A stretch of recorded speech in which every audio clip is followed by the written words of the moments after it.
What it do, what it does, what it be like, people, you already know who it is. This is your boy, DJ Baby Boy. And yes, this is Salute the Grind, man. And we got the one and only comedian, WHODI, man. Introduce yourself to the people, brother. What's going on, man? I am comedian WHODI, comedian extraordinaire, hustler, producer, comic, father. Hey, man, I do it all. How I get to the bag? You know what I'm saying? From Mississippi, born and raised. Right. That's me. I'm the funny man, Mr. WHODI. WHODI, hey, that's what it is, man. So with the whole comedy game, man, how long have you been in the comedy game? I've been in the game almost 20 years, man. It would have been longer, but I quit. I started about 17. I quit early on in my career. Early on, I think about 3 years in, man, I got a little discouraged. I stepped out the game for about 4 years.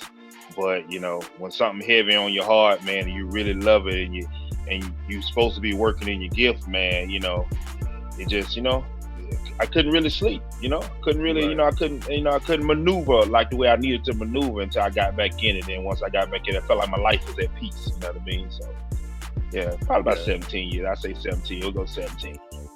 Oh yeah, that's what's up, man. But either way, that's still I don't know. anything over 10 years. That's You're right. I don't know if you count them broke up years. You know, like you and your lady. If you and your lady break up, you know, so you break up for 2 years, y'all get back together. Them years really kind of count.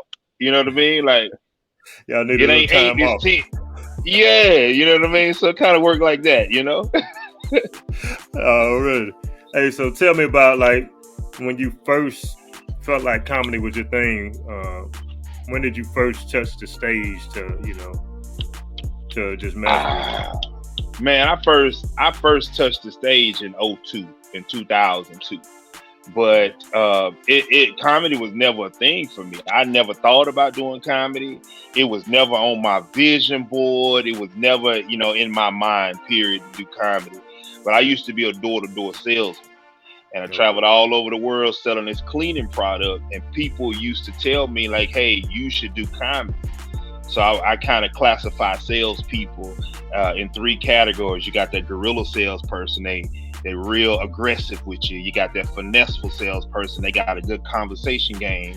And you got that funny guy, you know, the salesman that makes you laugh all the time. And that was really kind of like my approach. So people just kept saying, hey, man, you need to do comedy. I'm like, nah.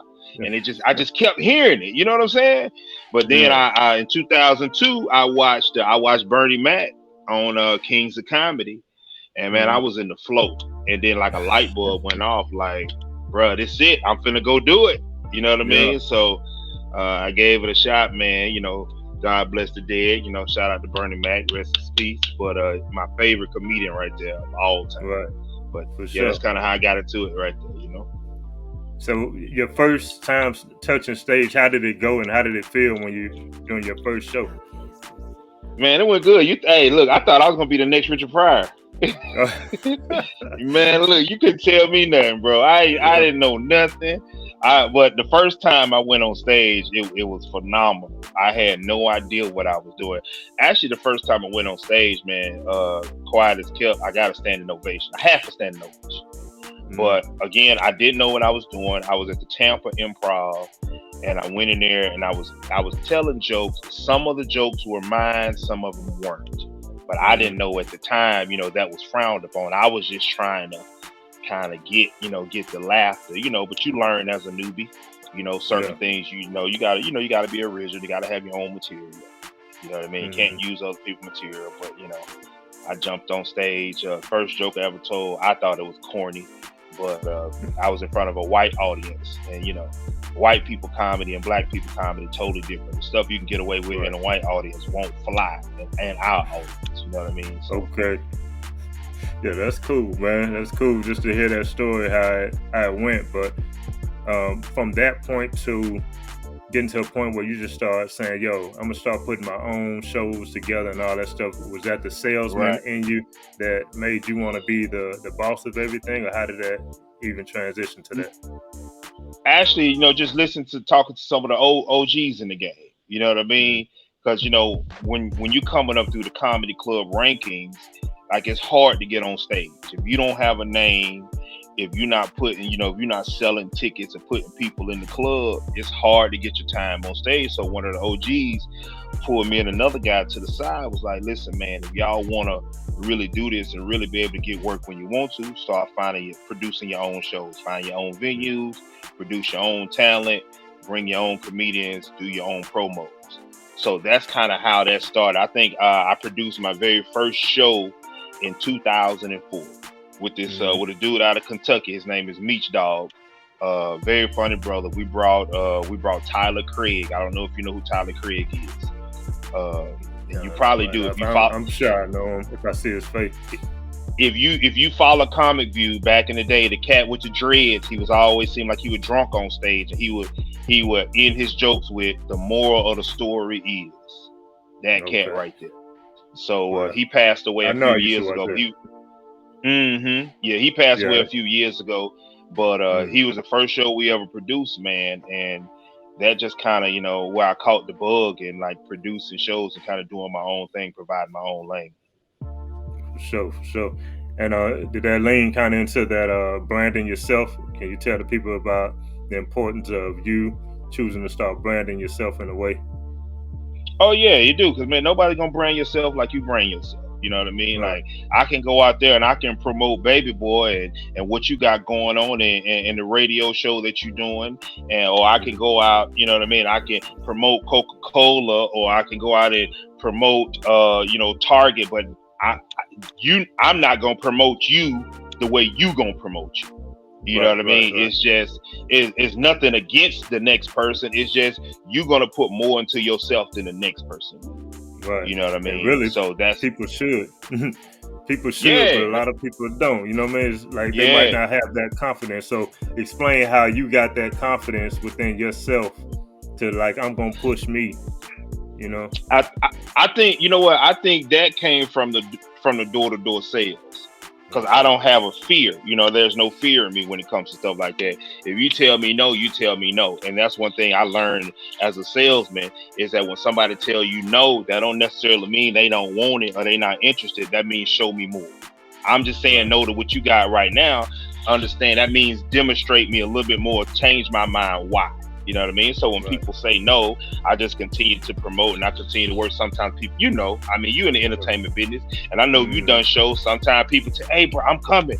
I'm gonna get tickets, and you don't never show. And they tell you that every time you have an event, but they don't show. But you also have those people that continuously come, and sooner or later you'll pull them. You know what I mean? They just got to see what's going on and what everybody else is talking about, and how was the show? Was it successful? Nobody wants to be the only one there. So, some people don't believe in the vision, and that's fine. You know what I mean? Until they see you doing what you're doing. You know what I mean? Right. So yeah, that's the key of it, man. You believing in it yourself first, man. And so, Absolutely. I mean, I've been seeing you doing it for a good minute, bro. And you've been packing out a lot of shows, just you doing it and tying things together. So how does that, how many years have you been doing like the comedy crack up? My 10-year anniversary will be March of next year, March of 2024. So that's here in that's the comedy crack up. When we started in 2004, me and Meech Dog, it was just, Meech Dog and WHODI Presents. And we was just, but the comedy crack up is my brand because the end all be all for me. Comedy is great. I love being on the road and touring and doing shows. But the end all be all for me would be to have my own comedy club. And that's the brand. It's already, I got it copyrighted and everything. The comedy crack up, that's going to be the brand. So when y'all see that club open up, just know that's it. You know what I mean? That's the one for me right there, the comedy crack up. You've been putting in the work in, though. So I mean, it only makes sense that it's gonna blow whenever it does. Come into play, bro. Man. So tell us about these tours, man. Right now, I'm currently I got some dates. I got a few dates right now. Touring off and on with Kerwin Claiborne. A lot of people know Kerwin, man. Good dude, great dude. He's from Vicksburg, but he does the voiceovers. He does that character Yeah, Keisha. yeah, Yeah, real funny brother, great brother. Mississippi bred, born raised. Actually, I say he's from Vicksburg. He's not from Vicksburg. He's from I think it's Patterson, which is outside of Vicksburg. But I got a lot of dates with Kerwin, and then no dates on my own as well. So next weekend I'm in Shreveport. I'll be with Kerwin on Friday, 2 shows Friday. Saturday, I'll be with Kerwin Saturday night, but at 7 o'clock on Saturday, I'll be at the casino, Margaritaville. So I'll be doing 3 shows with him, 1 show on my own in Margaritaville. And then Sunday, I'll be with him in Houston. The weekend following that, I'll be in New Orleans at the Hi-Ho Lounge on August the 4th, and then New Orleans Comedy House on August the 5th. Then the following week after that, I'll be in Florida in Palm Harbor at Snappers Comedy Club. So yeah, I got a few dates coming up, man. Just trying to hit the scene, trying to get my name out there, tell these jokes, man, provide the world with a little bit of laughter. Yeah, that's what's up, man. So out of all these spots that you went to previous though, like which or is it just one spot that just embraced you the most, or is it like you get it at every spot you go to? Well, I mean, it's always love at home. You know what I Yeah, mean? Love is I always get love at home. Like I do my show here month to month, but I host the show. So when I come here, I'm on and off the stage, but I don't take up too much time because I want the city to see some of these other guys that I see. You know what I mean? On a day to day, who you may not hear on a regular basis. You may not hear their name like Kevin Hart. You may not hear their name like the Dave Chappelle, but they just as funny. They just as solid. So I always get the love at home. But I guess one of my favorite places, man. It was the Stardome in Birmingham, Alabama. But I gotta say this. Last month I was in Chicago. With Kurt at Riddles, and man, they showed me so much love. Yeah, they showed me a lot of love. You know what I mean? So we did 4 shows, 2 on Friday, 2 on Saturday, and all 4 were sold out. And they just really came through. Bought all my merchandise up, man. I think I took 100 shirts up there. I came home with 92. You know what I mean? So yeah, so that was I think I got to go with Riddles in Chicago. Man, that's what's up, man. Was that part of the one where you introduced online, basically, where you were saying like I done drove all the way up here from Mississippi? Yeah, that was it. That was it. Yeah, that was it. They returned. You played that young dog on them, man. Yeah, boy, that young dog do something to me, man. For real. That's the one. Yeah, we had a ball that weekend. We had a ball. Yeah, you were lit, man. And I know you've been networking with Rita Brent too, man, because it was one of them that I was down at the one down here in Hattiesburg. Yeah, you DJ'd that joint. And so I forget the name of that show. She called it something. I can't remember the name of it. I know what it is, but I can't think of it right off top. My memory be jacking me up at times, man. Rita good people, but a lot of people, like I tell every time I see Rita. Now me and Rita cool now. I just talked to Rita probably like a week and a half ago because I was writing a joke and I couldn't finish it. I had a punchline, but I needed more to it, so I hit Rita up and she helped me finish writing the joke. But I saw Rita when I first met Rita. I saw her perform her second time on stage. She was at the Mediterranean Bar and Grill in Jackson. And she was doing I forget Synergy Nights. It was like a poetry open mic type joint. She went up there. That's the first time I met her. Second time ever touching the mic. And after she came off the mic, I walked up to her and I said, "You are gonna be a star. I'm telling you right now." I looked at her and that guy said, "You are gonna be a star. I don't know what it is about you, but you got it." And I'm telling you, and just to watch her grow and just surpass so many people. Man, she doing some awesome stuff. She with Ricky Smiley and she was set the entertainer and she writing, for the it wasn't the Grammys, but it was somebody. She like doing some big stuff. So yeah, man. Right. Shout out to Rita Brent, man. Shout out. Definitely salute to Rita, man. She putting on for the SIP, man, and and you putting on for the SIP too, because everywhere you go, you screaming Mississippi, man. So it's just like, how important is that to let the people know that you're from the SIP, and just in your jokes and in everything, just letting them know, hey, I'm from the SIP. How important is that to you? It is. It's extreme of extreme importance, man. You know, we get a bad rep, man. Right. Mississippi get a bad rep, bro. Everywhere you Mississippi, you know. Right. So I mean, everywhere you go, man, somebody got something to say about Mississippi. You know, they got a joke to crack about it. But it's a lot of talent here, man. There's a lot of talent coming out, especially in the comedy world, man. You know, you got Carlos Miller, JJ Williams. I don't know if you ever heard of JJ Williams. Yeah, I remember JJ. Yeah, I remember. Okay. Well, I got JJ coming here in Labor Day weekend, September 3rd. Okay. Yeah, you know, he Alcorn alumni. Okay. Yeah, you know, he Alcorn alumni. Yeah, so you know, USM Alcorn play that weekend, so that's gonna be dope to have him come back. But yeah, man, it's just, you know, also Marvin Hunter, Carlos Miller, JJ, so many. K-Dub, I don't know if you know who K-Dub is. He part of T.I. camp. He funny dude, real funny. So it's a lot of talent coming out of Mississippi. And that's just on the comedy side. I ain't even talk about the music side. You know what I mean? Right. But it's just important, man, to let people know that Mississippi here, man. We here, man. We are here. We here to stay. Sure. And we all don't spell Mississippi like M.I. Crooked. No. That's just y'all, because y'all know how to spell it. It's M-I-S-S-I-S-S-I-P-P-I. That's what it is. We use regular letters, man. Yeah. We got education over here. Yeah. Stop playing with us, man. So tell the people about like the sacrifices that had to be made just to pursue this, man. Sacrificing, investing in yourself, and all that stuff. It's tough, man. Like anything you do, you know, you gonna have to make some sacrifices. You gonna have to pour into anything good. You know, I'm 45 with 3 kids and actually 5 kids. You know, my lady, her kids are my kids too. You know what I mean? And a grandchild. So when you especially when you're on the road, I'm missing important days. I'm missing stuff. You know what I mean? Family time. You know, and when it comes to, you know, producing shows, you invest in your money. I mean, you know, when you pouring in money, sometimes you may not get that return. It's a risk, but you know, no risk, no reward.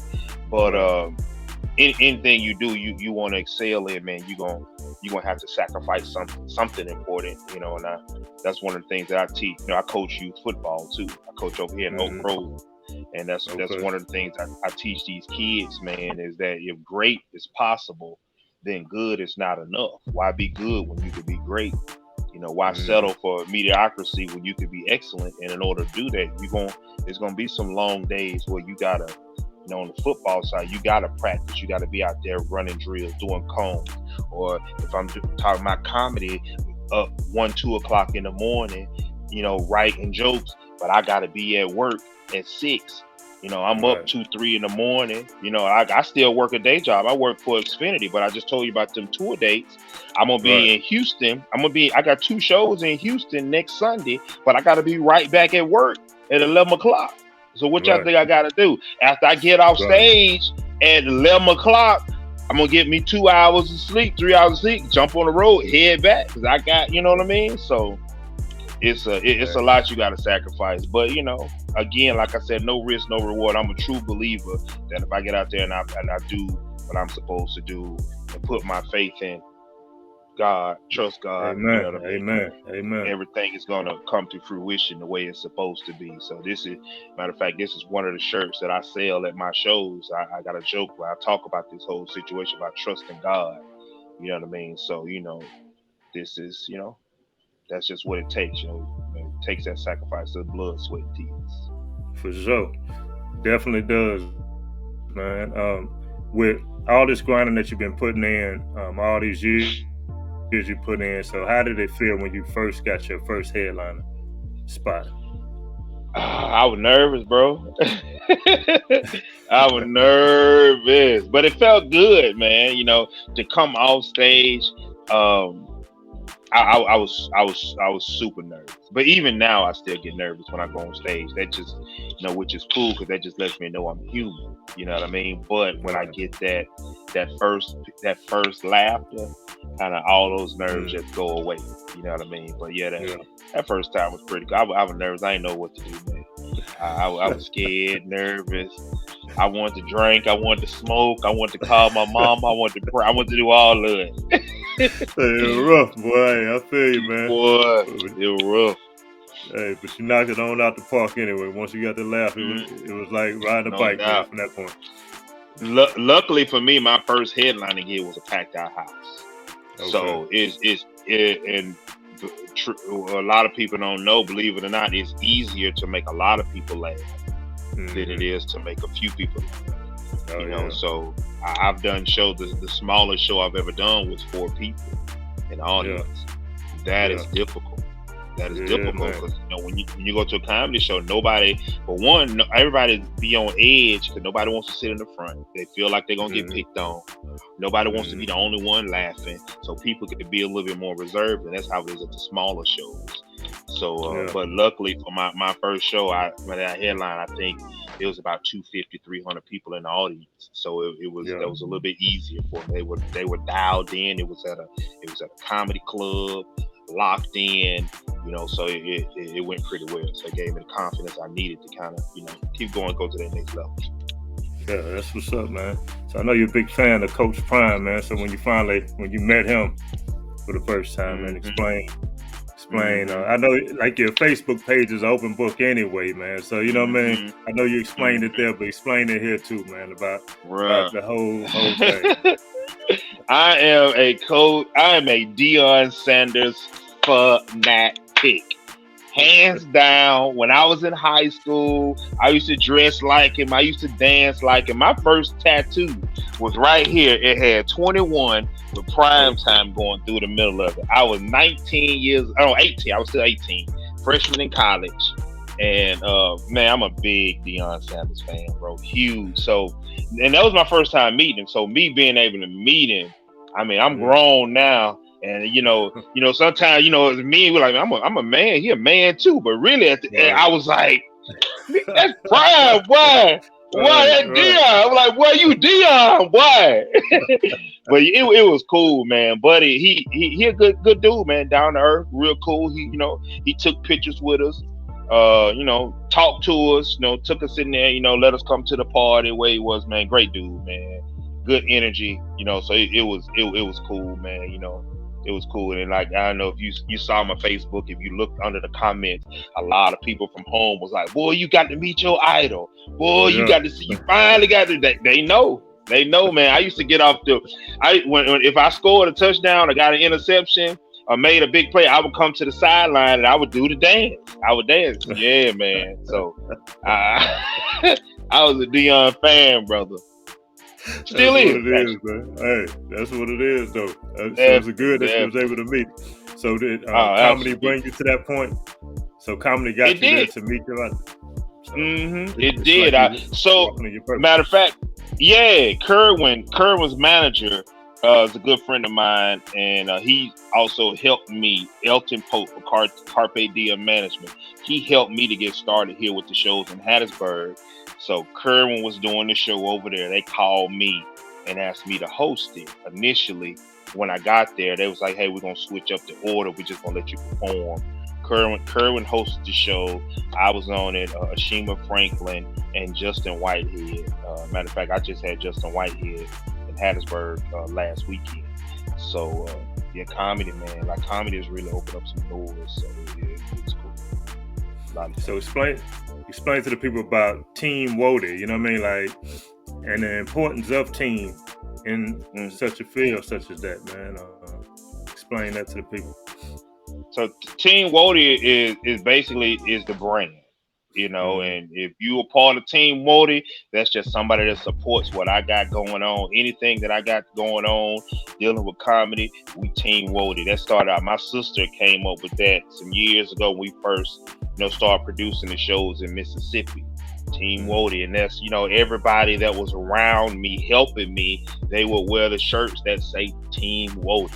and that's what it's all about. It's all about, me and my career and uplifting and the betterment of the success of what's going on. So that Team WHODI is extremely vital to what I got going on. Like initially it started out as Team WHODI's Comedy Cracker. That's where the show that's where the name originated, and then we changed it to the Comedy Crack Up, just kind of shorten it up. That's what the brand is going to be. So yeah, man, Team WHODI is all about what I got going on. You on the team, you support, you rock. If you ever bought a ticket, you ever said good luck, you ever prayed, said best wishes, anything, sent a bottle of water. Hey, that's part of Team WHODI, man. So that's what's up, man, for sure. So I know you get a lot of people coming to you, man, since you're moving like you're moving in the comedy world. When new people that want to get into the comedy come at you, how do you go about putting them on your shows or even considering them for your show? Well, at my show, I do a segment that I call 5 Minutes of Fame. So before the show starts, we do what I call 5 Minutes of Fame, and anybody that has talent, I let them showcase it. I don't care what it is. You can get up there, sing, dance, tell jokes. You can hump on a midget for 5 minutes if you want to. If that's what you feel like your talent is, you can do it. But I just feel like if I have a platform and I have an opportunity or a stage where people can showcase what they're doing, I want to open it up, because there's not a lot of those opportunities here in Hattiesburg. In Atlanta, you can jump on the stage 2-3 times a night, 7 nights a week, and that's comedy, music, poetry. New Orleans, but in Hattiesburg, we're a smaller market and we don't have that. So, and there's so many people out here, there's so much talent out here that's untapped. So I always wanted to, be able to provide that avenue, just extending an olive branch, man. I've been around this game a long time. I've seen what people charge people to get on stage. They'll tell them they're gonna let them get on stage and won't let them. They bump them off for somebody.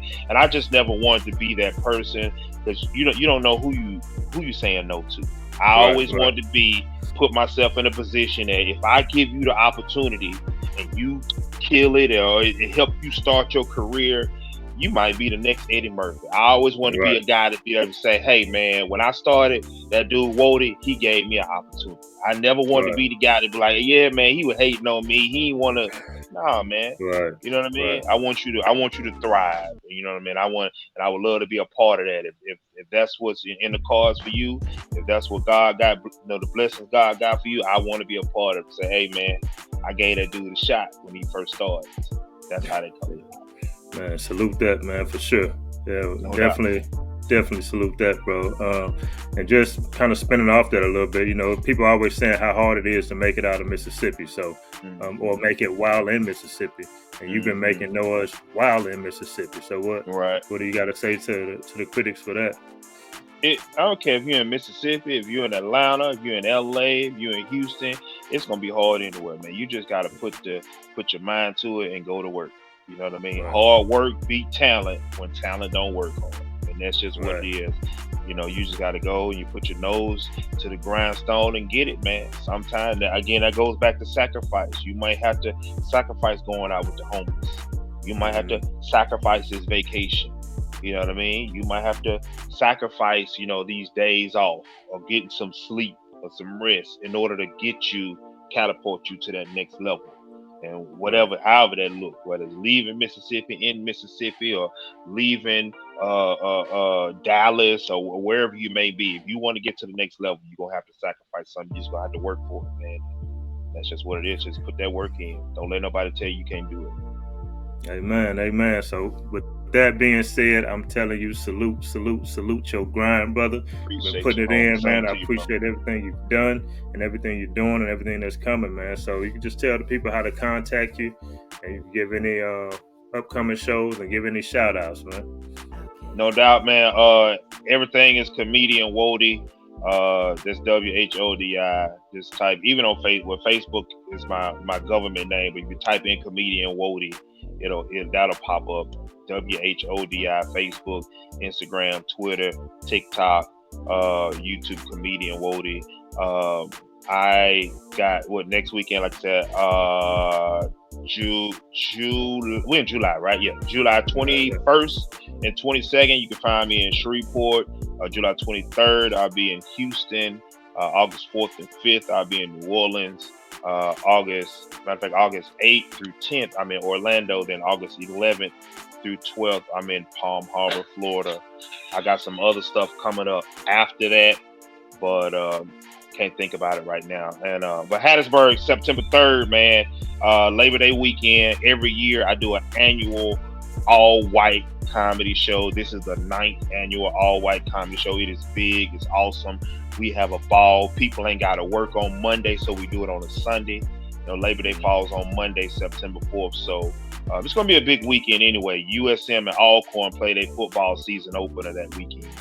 On Saturday the 2nd, we do the show on the 3rd. JJ Williamson going to be in the building. Comedian Slim with 2 M's out of Ocala, Florida. And comedian T. Ray Bergeron.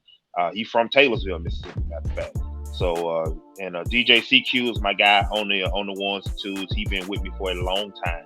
CQ been with me probably 8 years, I think. So yeah, man, that's what we got coming up. Shout out to any and everybody in Hattiesburg, all over the country. Like I said, if you ever bought a ticket, wish us luck, pray for us, say, hey man, good luck. Even if you said, man, I hope y'all fail, but I appreciate y'all too. We need them haters, them people. That's fuel, that's motivation. So appreciate you, brother. You know what I'm saying, for having me on your show. Much love. You ain't have to do that, but you did, and I appreciate you, man. Everybody that's instrumental, have anything going on, that take an interest in what I got, me and my family, man. Much love to you, brother. Hey, much love too, man. I appreciate you again, man. Once again, everybody, this here, salute to grind, man. Again, that's that boy comedian WHODI. Y'all know what to do. Sir. Follow him, man, and we're gonna see what's happening, man. This Labor Day weekend, we gotta look forward to it. Y'all know I got some little itty bitty ones right now, these little kids. So there you go. It been keeping me selling cakes and getting to the crib, man. I got y'all get them tickets. But y'all get them tickets, man. Y'all get the tickets, man. Eventbrite. Get them on Eventbrite. Okay, get it, man. You know what I'm talking about? That money, upfront money is always better. You know what I'm talking about? Always. Much love. Always. Much love, brother. I appreciate you, bro. Yes, sir.